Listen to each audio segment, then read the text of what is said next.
Hello, my name is Eddie Tofpik. I'm Head of Technical Analysis and Senior Markets Analyst at ADM Investor Services International Limited. And here is your weekly technical analysis of Paris milling wheat, Minneapolis wheat, and London UK feed wheat. However, before we start, I just wanted to let you know that no AI, that is artificial intelligence, was ever used in the composition, production, or recognition of any of the patterns, levels, analysis, or any related items on these, my charts. This was all authentic intelligence, all my own original work, as I think you deserve to have that. So with that, Paris milling wheat. Much like Chicago wheat and Kansas City wheat, one single pattern has been the cause of the rising prices seen here throughout July. A pattern I highlighted a few weeks ago, the mid-May to early July based diamond bottom pattern. The move up easily reached its primary and harder to reach secondary topside targets. A week after we closed outside this pattern, we had a strong gapping move higher through the green short medium moving average, currently at 223.5, and the 50% Fibonacci lines of the important 50% absolute Fibonacci line at 218.75, and the March to May 2024 move at 230.25. The market started slowing after pushing through the combination of the previously drawn bright red upper tine, currently at 251.25, and the purple neckline extension, currently 244.25, of the June to November 2023 head and shoulders top. Prices breached these but turned lower with an unusual and very large combined bearish long engulfing pattern and key reversal down. The move lower pierced through the 50% Fibonacci line at 230.5, but halted around the bright red middle tine, currently at 236, and unsurprisingly at the 50% Fibonacci line of the core very recent June to July move at 227.25. We've been held up around these since late July until this week.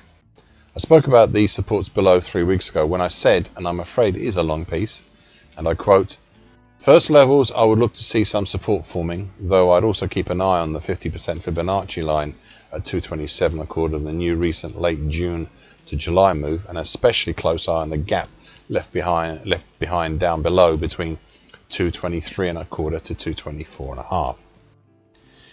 Now, I have one more thing to say, and it's to deal with this rise as what is called a vertical run-up pattern. In such a move as we have seen about 2 out of 10 times, we see a further continuation move higher, though not as swiftly. Most of the time, 8 out of 10 times, we see a retracement of some or all of the run up. A rough medium is about half the move up is retraced, with about 2 out of 10 times seeing a full retracement. However, the retracement is usually short-lived. A rough guide is about a month or so." End of quote. These comments turned out to be true, and indeed what actually happened.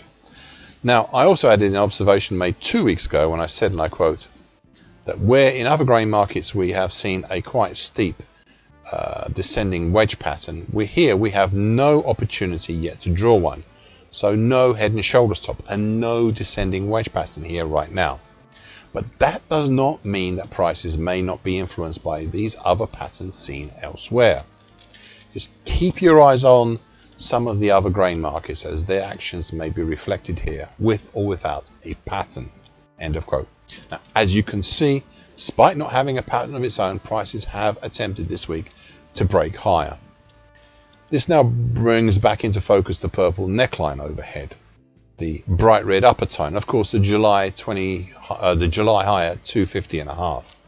This also brings to mind the next possibilities, namely, will the market be satisfied just with reaching up to the July high and form a double top pattern, or is the whole late June today action part of a bigger bullish halfway hesitation with potential up even to the 260 area? These are the next things that will be on my mind. Minneapolis wheat. Much like Chicago, Kansas City, and even Paris wheat, there was one single pattern that had been the cause of the rising prices seen here throughout July. It is not a diamond pattern here. No. It is instead a mid-June to mid-July based V-bottom, a pattern I highlighted early July after a break higher from an earlier late May to early July bear channel.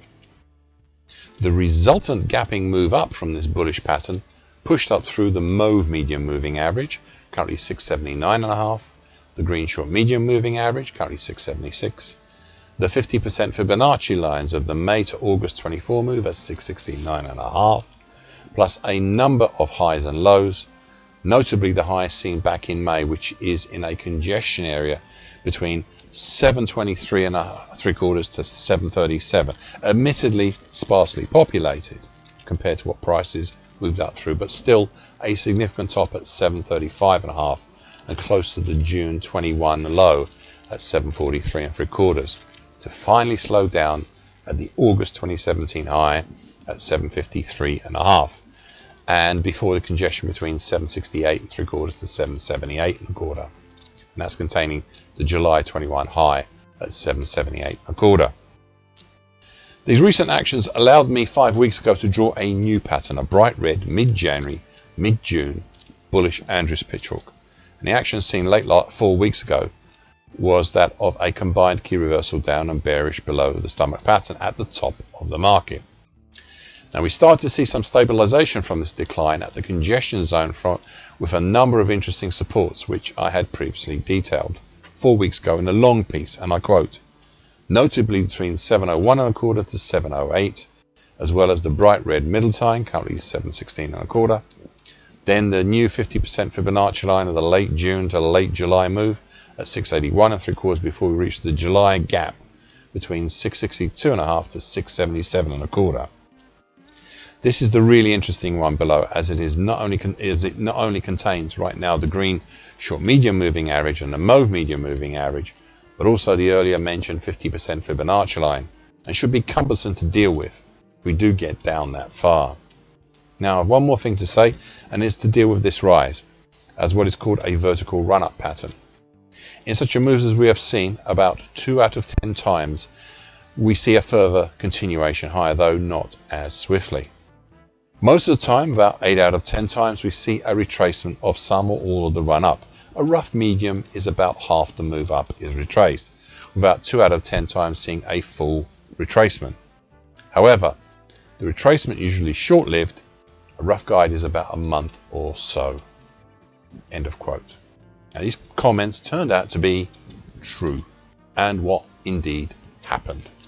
Now I also added in an observation made 2 weeks ago when I said, and I quote, though we may not have a head and shoulders top pattern here over July, we instead do have, if a little ragged, a possible quite steep dark blue descending wedge pattern.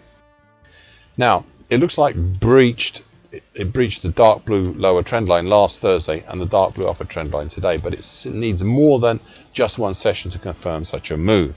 However, whilst I cannot give targets just yet, I can instead give some potentials. Thus, for a confirmed break lower below the dark blue lower trend line, we would have a primary potential of minus 19.75 cents below the dark blue lower trend line, and a secondary harder to reach potential of minus 68 cents below the dark blue lower trend line. Conversely, for a confirmed break higher above the dark blue upper trend line, we would have a primary potential of minus 42.25 cents, of plus 42.25 cents above the dark blue upper trend line, and a secondary harder to reach potential of plus 68 cents above the dark blue upper trend line. I may finesse these numbers as the picture becomes clearer.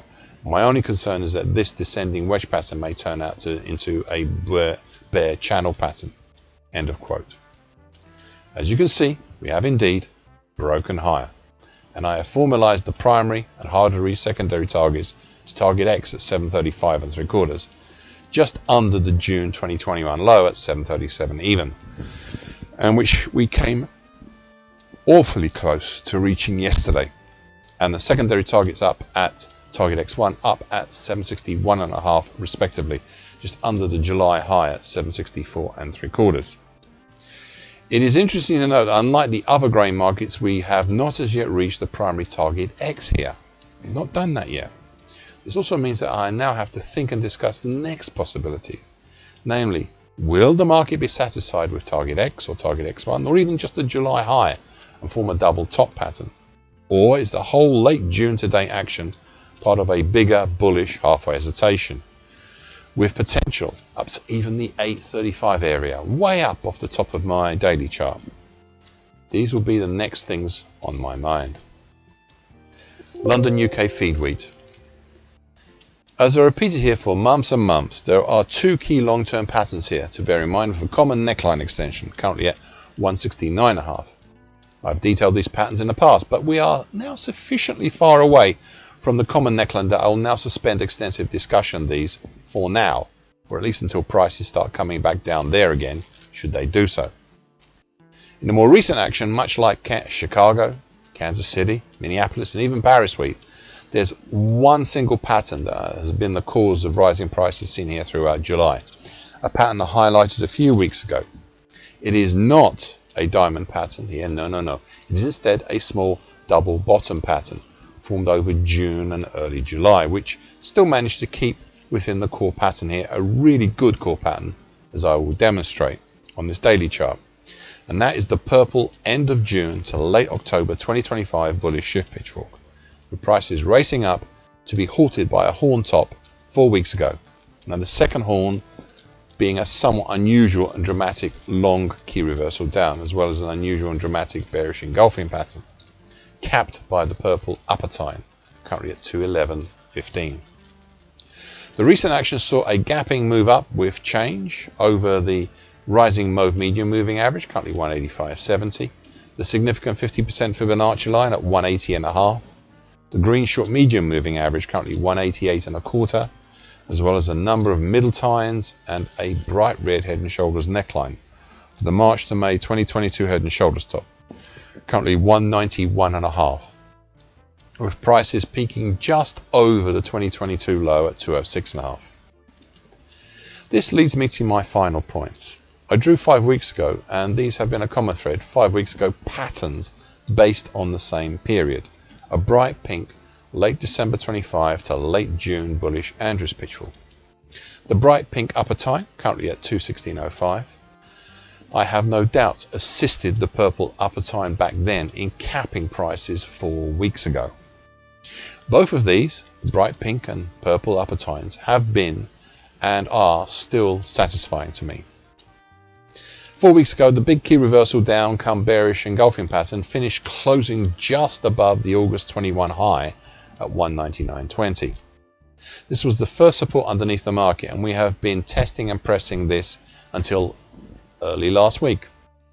During this time, the market created here not a head and shoulders top or a descending wedge pattern as seen in some of the other grain markets, but instead a descending triangle pattern, highlighted in bright pink on my daily chart. I said of this feature 2 weeks ago, and I quote, "We haven't as yet broken out of this pattern, though we did close above the upper bright pink downtrend on Friday. So this is a breach, not a break of this pattern. And so at the moment I cannot give targets, but I can give some potentials. Thus, for a confirmed break low below the bright pink lower trend line, we would have a primary potential of minus £6.75 below the bright pink lower trend line, and a secondary hard to reach potential of minus £13.50 below the bright pink lower trend line. Conversely, for a confirmed break higher above the bright pink upper trend line, we would have a primary potential of plus £8.65 above the bright pink upper trend line, and a secondary harder to reach potential of plus £13.50 above the bright pink upper trend line. I may finish this as the picture becomes clearer." End of quote. And that's, sorry, it's a bit of a long quote, but I needed to get that out there. As you can see, we have indeed broken higher, and I've formalized the potentials above into targets above as well. Thus, we have already reached the primary target at 206.60 for the descending triangle pattern breakout, but we still have the secondary harder to reach target X up at 211.45 over the July high. That's the interesting piece, and close to the rising purple upper tine right now. Now, I would like to look now at what may be next. Should we reach or not reach target X? You see, the next possibilities were either the market could be satisfied with target X, not even with targets, or even just the July high at 208.5 and form a double top pattern. Or is the whole late June to date action, or even the mid-July to date action, part of a bigger bullish halfway hesitation with potential up to the 222 area from the middle July action, or even the 230 area from late June. That's actually way up off the top of my daily chart. These will be the next things on my mind. Thank you for watching and listening. This weekly broadcast gives the essential market patterns and consequences. Please be aware of the risk disclaimer posted both at the front and at the back of this broadcast. Copyright is Eddie Tofpick and ADM Investor Services International Limited. And here comes the final important bit.